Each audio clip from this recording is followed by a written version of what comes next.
another episode of BBQ with Greg. It's going to be grainy, this one, because I need to be able to flip the phone so I can see myself, because it's just too dark.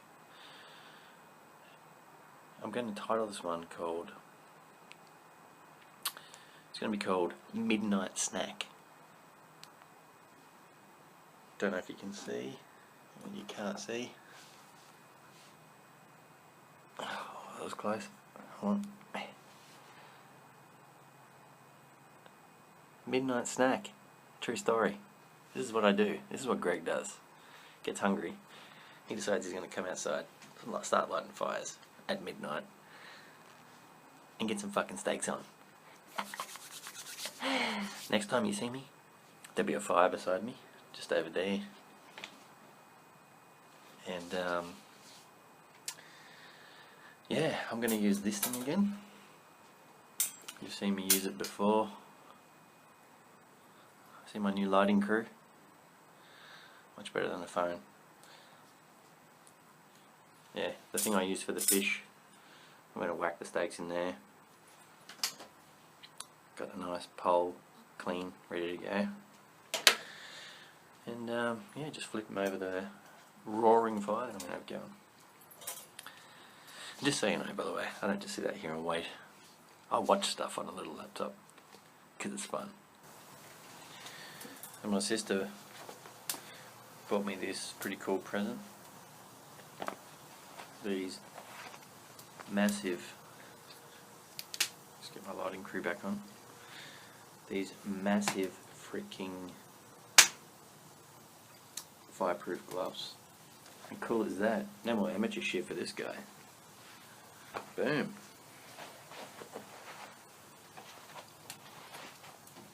Check that out, man. Oh, bad lighting. Fire that guy. Fire him now. Check that out, man.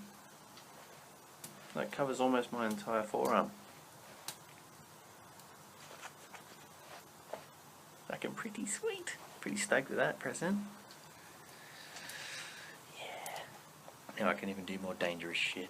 No, Greg, you don't do dangerous stuff. You don't do that. Stop it. Stop thinking about doing dangerous things. I got this new technique. One piece of red gum on the bottom, another piece of red gum on the side, and a piece of red gum on the back. The idea is that they slowly catch, so I don't have to use so many pieces of my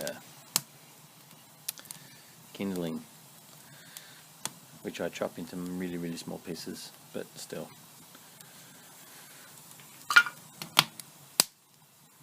Shit gets expensive, man. So it's been about, I don't know, 15 minutes or something like that. This thing with the red gum on all the sides and underneath, it's a thing, man. It works. Tried it. Worked last weekend. I did it with my sister by fluke, because we tried to light the fire by the hole. We didn't try. We succeeded lighting the fire with the fire steel of wood curls. She used a bushcraft knifey thing. It's pretty cool. Should have filmed it, but I didn't, because we didn't want to. Yeah, so I'll give you a quick look. It works pretty well. Roasting, I've used only 2 more pieces of kindling since I last pressed record, which is about 15 minutes ago, as I said. I'll give you a look. Yeah, you can see there, it's a little hard, but you can see the red gum is starting to roasty toasty inside there, right? And on the other side, see that? Only 15 minutes, man. So it's, I mean, like, I'm building up a coal base here, and I need to be warm because it's cold out here. So I'm going to be just steak in this fire up for a while. Yeah. So it's a midnight snack, but it's a midnight snack that's delayed somewhat because, you know, it's going to be at least an hour before I'm actually putting steaks on. So I'll film more once the steaks are ready, or if something interesting happens, which I doubt, because there's nothing interesting going on in my backyard.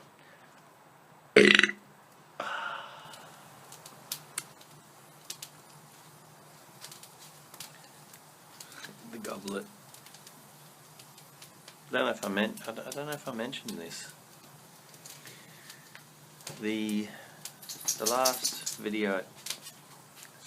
There you go, Sophie. The last video I did with my sister Holly, I was drinking from the goblet of rock. I'm pretty sure I mentioned it in the video. I made point of it, and a little bit after that, I knocked it off of the table, and the bottom of it just snapped off. Now it's very easy to glue it back on. It was metal glues. My sister has told me, and she's linked the way to find them. I'm just lazy. So now it's just the cup of rock until I repair it. Whew, you hear the fire? A roaring. Boom. I won't actually show you this. This is, I tried a few different techniques here.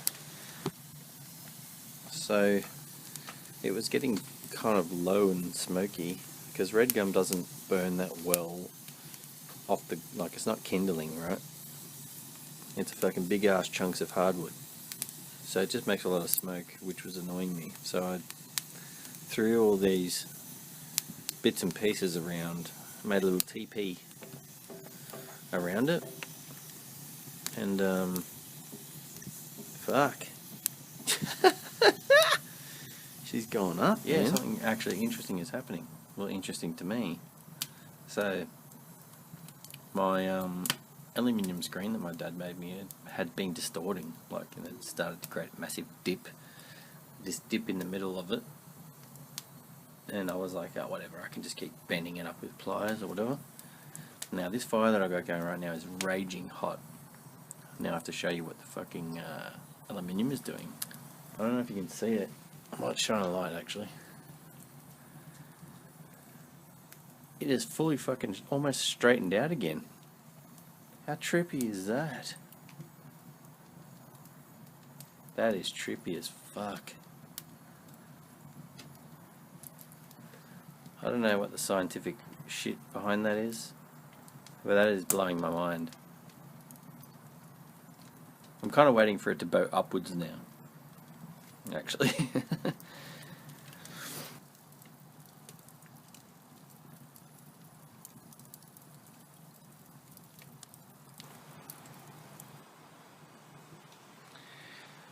Alright, so the fire's going pretty good. Still got a while to go, but I'm just going to get the meat ready. So one thing I learned in this whole, I've done it twice now. I didn't film the second time because I don't always film when I barbecue, because I barbecue a fucking lot. So last time I did it, I got everything ready in the thing, in the cage. That's right, that's what we're calling it now.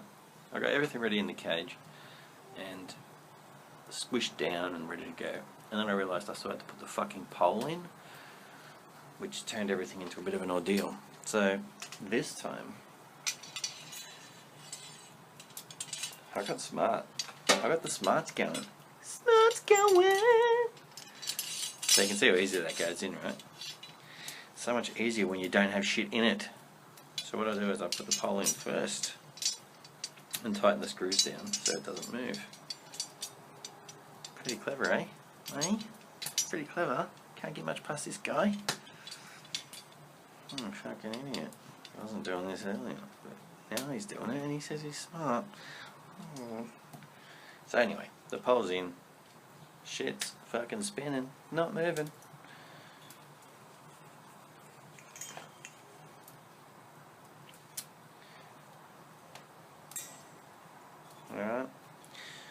do now is I'll bend you forward. Are you wondering how I'm doing this? I'm so bumpy. I'm not. Look how smooth that is. Are you wondering? Are you wondering how I got it so smooth? You're wondering, aren't you? I'm not going to fucking tell you either.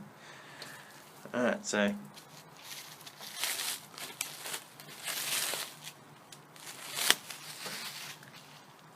pre-prepared T-bone steaks. Yeah. Ooh, that spice smells good too. By the way, when I throw these things towards the fire, I'm actually throwing them in this really like fire remote corner, which doesn't burn because I don't like the fucking taste of plastic and shit in my food. So just so you know, I'm not careless. Well, I am, but not when it comes to T-bone steaks like that bad boy. Oh yeah! Now, do I know how to have a fucking midnight snack or what? Give me some credit, guys. Please? A little bit? Or you may just think I'm a fucking maniac, putting all this effort in for a midnight snack. What's the time now? I think it might be beyond a midnight snack. Let me check. It's a 12:50 snack. And the sad thing is the fire's not ready yet. But I'm loving every minute of it. Ooh, ooh. Where did I put the top? There it is. Should I bother trying to make these look fancy and reposition them? I don't think I really need to. The T-bone steaks, they do their own fancy shit. Now some of you say, oh, there's so many better cuts, why don't you use a ribeye or fucking... Please don't say porterhouse because I'll actually dislike you. Porterhouse on the barbecue is a waste of money. Alright, let me school you. Porterhouse on a barbecue is a waste of money, in my opinion. The reason why is because it's off the bone.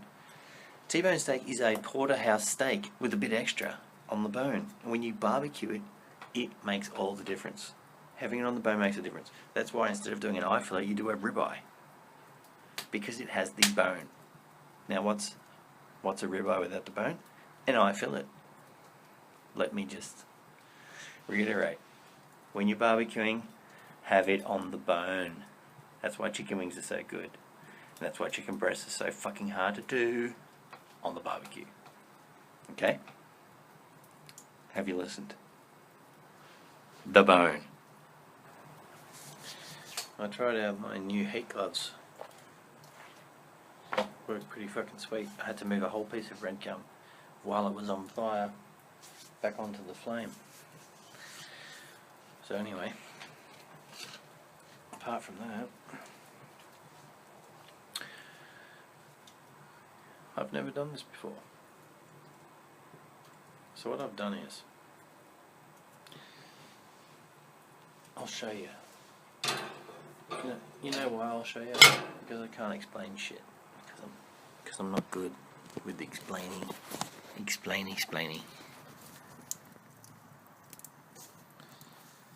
So what I've done is I don't know if you can see, I've put a spit rod across. And I intend to lean the steaks on top of it and then just actually manually cook them in that way, in that fashion. And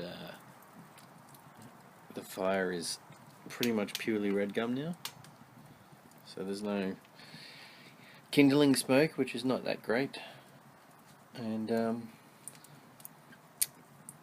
yeah, we'll see how that cracks out to be. I mean, should be alright. T-bone steaks. Can't go wrong there. Alright, what do you think, Sophie?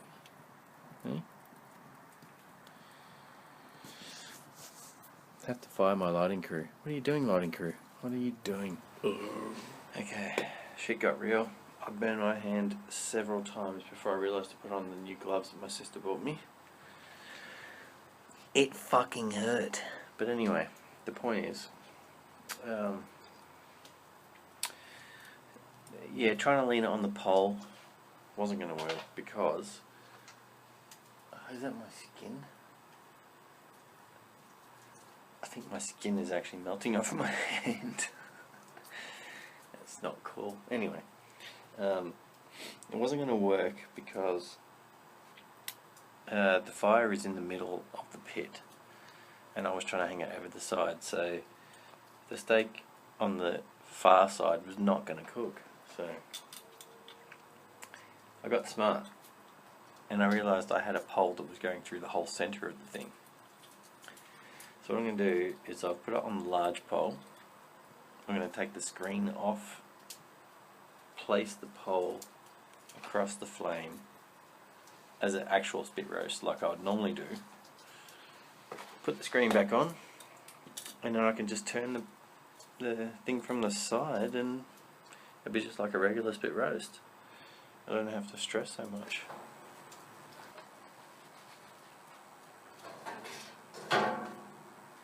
New gloves.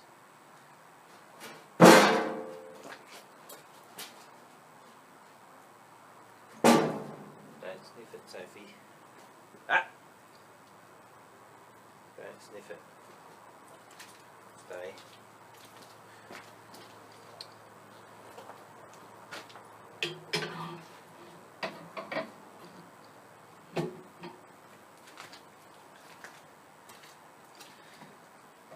Steak!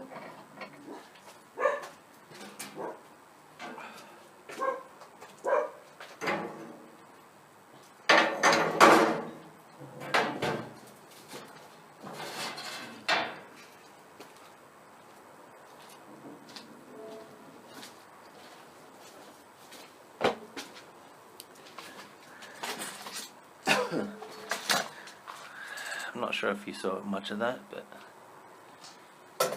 that is going to work so much better.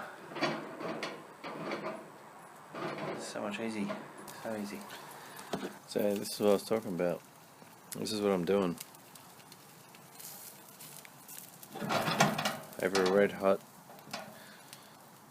red gum hardwood fire, I am doing a couple of T-bones in the cage.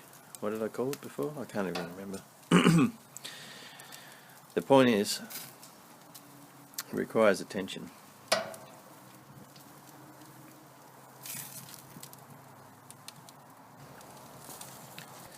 Okay, so this is where a little bit of barbecue finesse and fun comes into it. Right? So I'm flipping. But at this height of the flame, it's not really going to singe much, right? So what I'm going to do is put the fat part down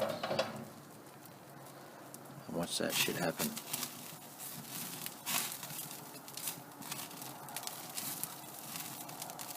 That's what we call flame grill.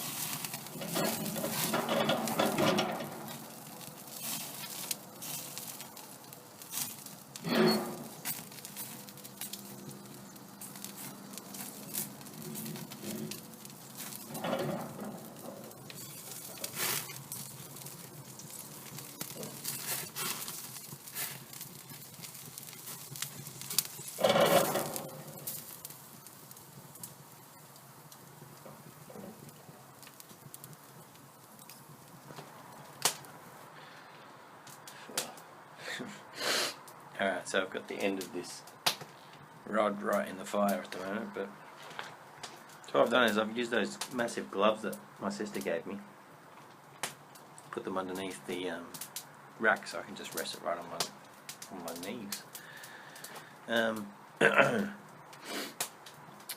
So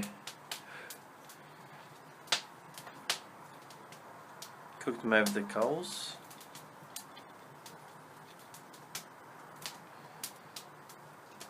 Let's pull the rod out.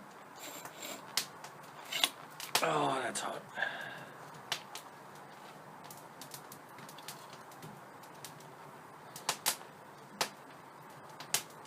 So I want to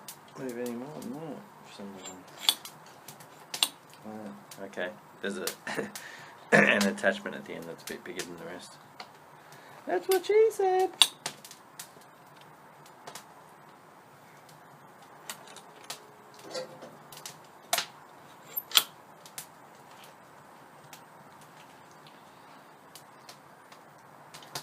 I don't understand. Here we go.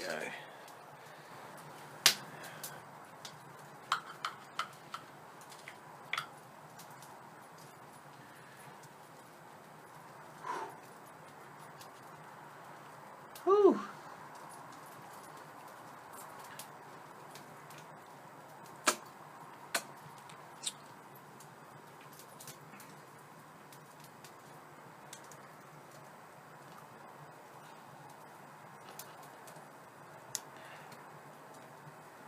Turned out pretty good.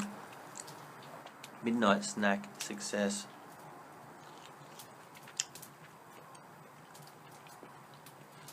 And Sophie is going to be equally happy.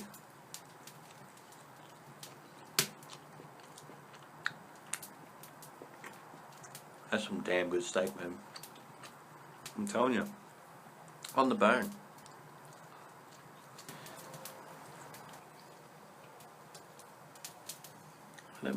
Let me show you. T-bone steak, right? T-bone.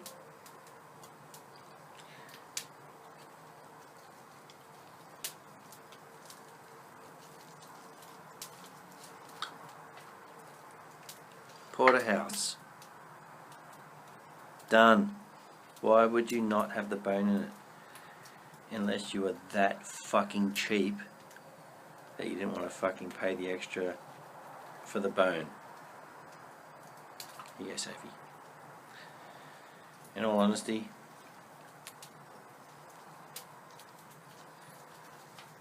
having the meat on the bone is the best fucking thing in life.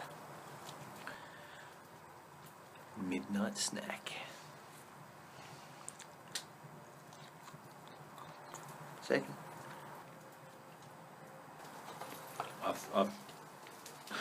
I've already had my fill, seriously.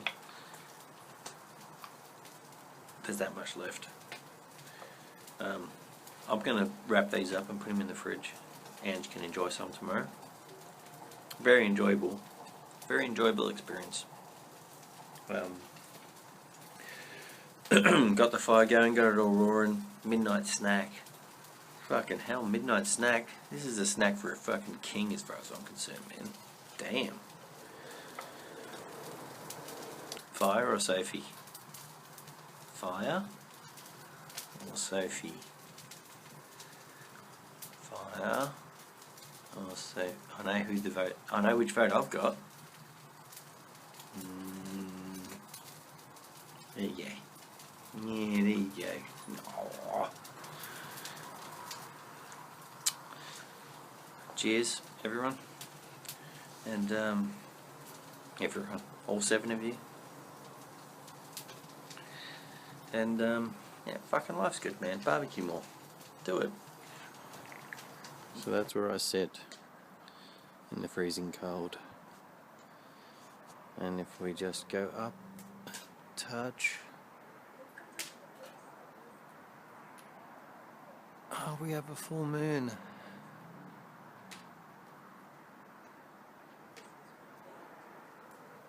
That's when the crazies come out.